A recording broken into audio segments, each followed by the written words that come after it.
Hi everyone and welcome back to my channel, or welcome to my channel if it is your first time here. My name is Jess. Today's video is going to be my September reading wrap up, and I had an incredible reading month in September in terms of the number of books that I read. I actually read 9 books, which does, to be fair, include one DNF, although I read half of the book that I decided to DNF, and it also includes a book which I'm not going to be talking about here in this video because it's part of a secret TBR for a video that I am filming, so I will discuss my thoughts on that at a later date. So yeah, today I'm going to be talking about 8 books that I read, so without further ado, let's jump in. The first book that I technically finished in August was Red at the Bone by Jacqueline Woodson. This was actually my book club's pick for August, so apologies if you'd like to read along with us. I didn't actually finish this until September because of my holiday at the end of August, and so that's why it was missed out of August's wrap up. This is contemporary fiction starting in 2001, and we are following our main character Melody, who is 16 at the start of this book and taking part in her coming out ceremony. But we jump backwards and forwards following the story of Melody, following the story of her parents, Iris and Aubrey, and her grandparents as well. I really loved Jacqueline Woodson's writing style. I thought that it was beautiful and eloquent, and there was something about it that I just found incredibly captivating. The writing in this book is 5 stars for me, absolutely. What let the book down, and I know that this is something that I have said many times, was the lack of depth, which ultimately for me as a reader meant that I didn't get the level of connection with my characters that I would have hoped for. It's a very short book, and Jacqueline Woodson explores a number of heavy topics, from sexuality to religion to how the decisions that we make can ultimately have repercussions which last throughout generations. There's a whole lot that goes on in this book, and I would have been happy to read her writing if the book had been 2 or 3 times bigger than it was. I think it would have been fantastic. As I say, the writing was 5 stars, but the overall rating that I gave this, because of the plot and the lack of character connection and all those other things, was 3.5. Next we have The Boneless Mercies by April Genevieve Tocholke. Can I just start this review by saying this is how to do dark YA standalone fantasy. I thought that this was such a good book. I absolutely loved it. So we are following a group of young women who are known as the Mercies. Their job is basically to bring about a merciful and dignified death to people who need it, perhaps because they are sick, etc, etc. This is a job that only women can do, and they are very much on the outskirts of society. Although their role is required and seen as necessary, they are very much on the fringes of society, and each of the women in this particular group of Mercies is there for their own different reasons, and I loved how we managed to uncover what some of those reasons were as the story progressed, and each character has their own story arc that we follow, and it is slowly revealed, and even though it's not that long of a book, it just is done so well. Our main character is a girl called Frey, who, as I said, is there for her own personal reasons, and Frey makes the decision that she wants something more from fate. She wants something more for her life, and so when she hears of a monster who is terrorizing a nearby kingdom, she agrees with the rest of her Mercies to go and kill said monster and thereby bring about some form of glory for herself. And it's her journey to decide what glory is for her, what she wants from her life, and it's just, I don't really want to say much more than that. It is dark, it is gritty. Obviously the main premise of the book is about death, so if that's not something that you enjoy reading, then you will not enjoy this book. It very much pulled on Norse and Celtic mythology, and you could really see the inspiration for that in the setting of the book and in the characters, and I just loved it. I gave it 4.5 stars. Fantastic, highly recommend. Then sadly came what I hope is my only DNF of 2021, and that was Red, White and Royal Blue by Casey McQuiston, or McQuiston, I don't know how you say that. I don't DNF books lightly. I read half of this book. I really tried to give it my best shot, but I just let's begin at the beginning. I picked this up thinking that it was an LGBTQ plus fluffy, light-hearted romance in which the Prince of England and the first son of the US have a hate-to-love romance. I quite like the hate-to-love trope when it's done well, but honestly, this book was just not that. I didn't like anything about this book. The two main characters are frankly awful, and I just didn't like either of them. The first son in particular is extremely self-righteous and vacuous, and I didn't buy into the romance. As I said, I read over half of the book. I really wanted to give it a chance to become something, but not buying into the romance when that makes up such a huge part of the story is probably one of the things that made it so difficult to want to carry on, because I just didn't get it, I didn't buy into it, I didn't believe it, and so the book just fizzled into nothing really for me. It's also full of steamy stuff, which is fine, but again, because I didn't buy into the romance, I didn't feel the chemistry between our two main characters. It felt forced, and it's also full of politics, but like, and I'm not saying that I understand a huge amount about US politics, but it felt very much like fairy tale politics, the kind of politics that people wish existed rather than the actual reality of what does exist. And on top of all of that, this author really does not like the UK. She doesn't like the royals, she doesn't like England. I got nothing but negativity from her about the UK, and I just didn't get it at all. So yeah, sadly a DNF. Next, I picked up Things in Jars by Jess Kidd. This is a very interesting blend of genres. We have historical fiction because it's set in Victorian England, mixed in with some magical realism, with a crime, mystery, thriller element to it as well. So we're following our main character, a female detective called Bridie Devine, who has been tasked with tracking down a missing child, only nobody seemed to know that the child even existed, and as Bridie sets off on her investigations, she uncovers the darker side of London, where she runs into collectors of anatomy and strange things and things that are maybe considered other, and things very much take a turn and become not what they may appear at first glance. This book is a book with some serious layers. We have Bridie herself, who is a very complex individual. Not only is she a woman trying to pursue her own career at a time when this wasn't really done, but she also carries some guilt from the last time that she was involved in the case of a missing child. We have colourful characters, we have this kind of dark, otherworldly sense of obsession that some people in London have with creatures and children that they believe are this other. We have got double dealings and mystery, there is murder and crime. It's very dark, it's very gritty, and under it all, Jess Kidd just paints this picture of this dark and atmospheric London. You know, the water levels are rising to biblical proportions and no one really can understand why, and that's kind of all going on underneath the surface, and it's just done so well. The way that Jess Kidd weaves the fantastical elements throughout this book is what really solved it for me. You always felt like you didn't quite know which way it was going to go, whether there was going to be this perfectly reasonable explanation for everything that was going on, or whether you were going to be left as a reader with just a few questions and some wonderings about the truth behind everything that we discover in this book.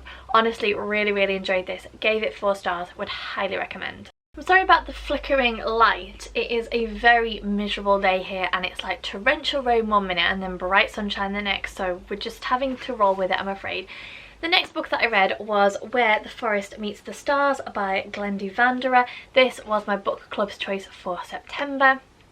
And it's contemporary fiction with a very interesting premise. So we have our main character, Jo, who is a graduate studying birds in rural Illinois, and one day a young girl turns up on Jo's doorstep, and she claims that she is an alien from another planet who has come to Earth, inhabited the body of this young girl, and she has to stay until she has witnessed 5 miracles. Jo obviously calls the sheriff and tries to report it, but the young girl runs away, and then when she turns back up, Jo agrees to let her stay whilst she tries to uncover what exactly is going on.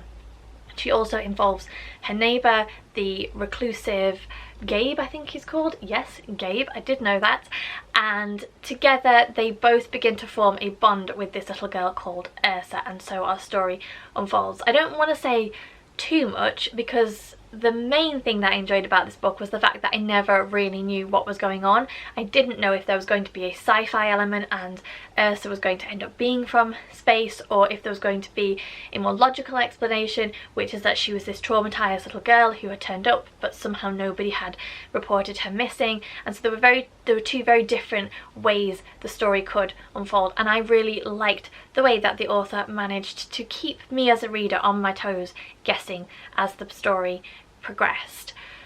What I didn't like so much, editing was a little bit off, and I was certainly left with some questions at the end about Jo as a character and about some of the decisions that she made, and I don't feel like it was necessarily resolved in a good way, so I only ended up giving it 2.5 stars. On reflection, that feels quite harsh, but I really feel like this book could have done with some heavy editing, not just in terms of the way that the plot develops and ultimately it resolves, but just in terms of the dialogue between the characters was one of the things that particularly jumped out at me. It was a lot of blah blah blah, he said, blah blah blah, she said, blah blah blah, he said, blah, she said. There are lots of different words that you could use to refer to someone speaking or answering or replying, and yeah, I just feel like it could have done with some editing, but it is an interesting premise. It's not like something that I've ever really read before, and as I say, the author definitely did a good job of creating suspense and creating an atmosphere, and some of the descriptions, particularly to do with the nature and the air of mystery, were quite reminiscent of Where the Crawdads Sing. And maybe I'm judging it a little bit harshly because at the very beginning it was definitely giving me those vibes, and Where the Crawdads Sing is one of my all-time favourite books, and so I got a little bit excited thinking that maybe this was going to be the same, and then it wasn't. But yeah, for the reasons that I have already explained, I gave it 2.5 stars. It was a little bit of a swing and a miss this time. Then I read possibly my favourite book of the month, which was A Corruption of Blood by Ambrose Parry.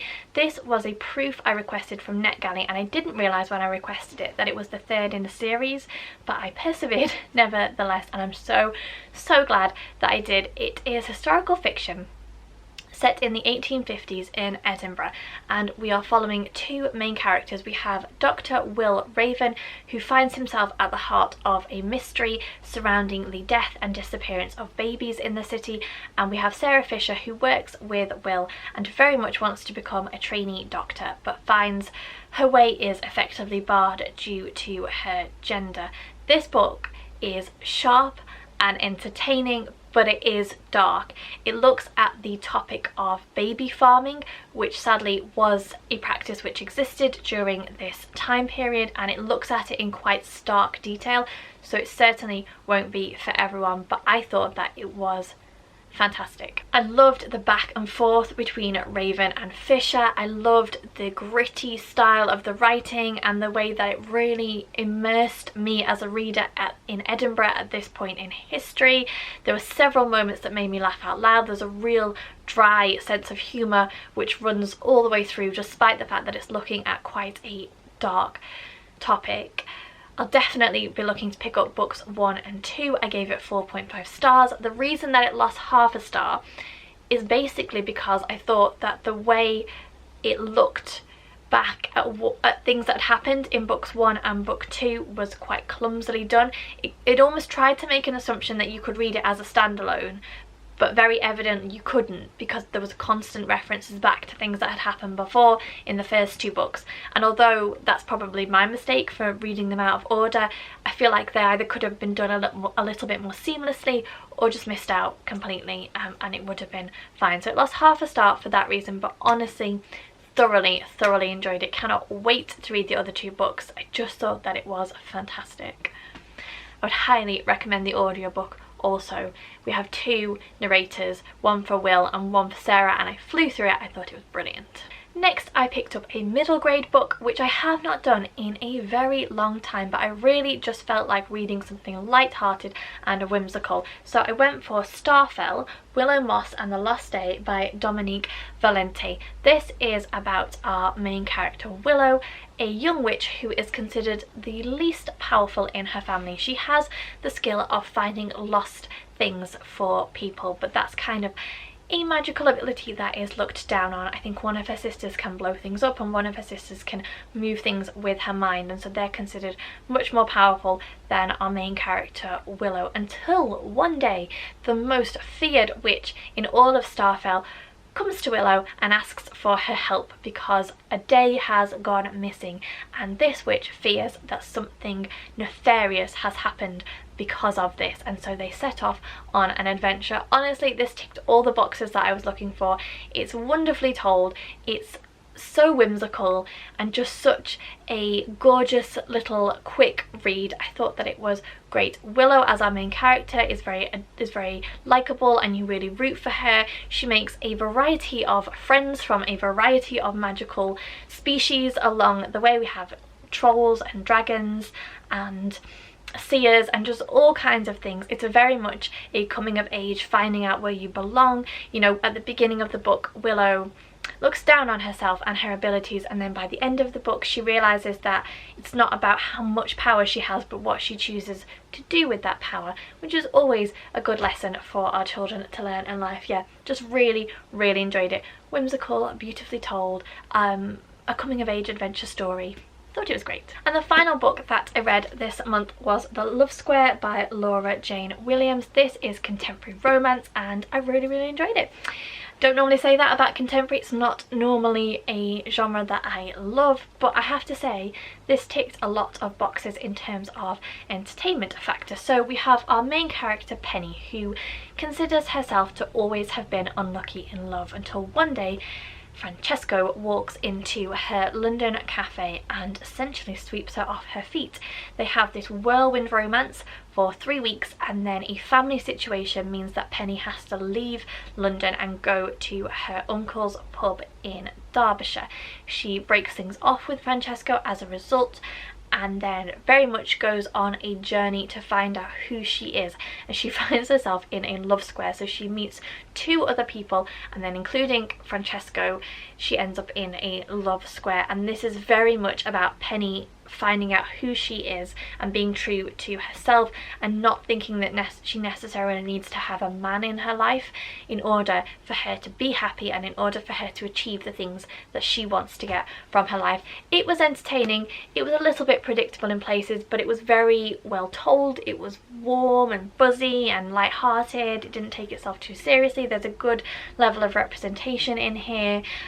There were a few questionable elements. There's a part at the end where, as you might imagine, she doesn't deliberately string these men along, but she's kind of seeing everyone all at the same time and they all come together, and there's kind of this masculine standoff with all of the male characters being quite possessive of Penny, which I just didn't like and I thought could have been missed out. It was just a little bit strange considering the tone of the rest of the book. It didn't quite fit. But yeah, on the whole, a very light-hearted, easy to read romance. If it's the kind of thing you like, then I would highly recommend this. I gave it 4 stars. So there you go, they are all the books that I read in the month of September. As I say, I had a really good reading month, and it is the 30th today, and I have just finished The Love Square, which means that I'm starting October with a clean slate, and hopefully I'll have as good a reading month then as well. Fingers crossed.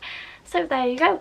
Thank you very much for watching. Do leave me a comment. Let me know your favourite book from September, or if you've read any of the ones that I've talked about in this video. Let me know what you thought, whether you agree with my views, whether you don't. As always, thank you very much for watching. I hope that you are all keeping safe and well. Take care, and I'll see you all soon.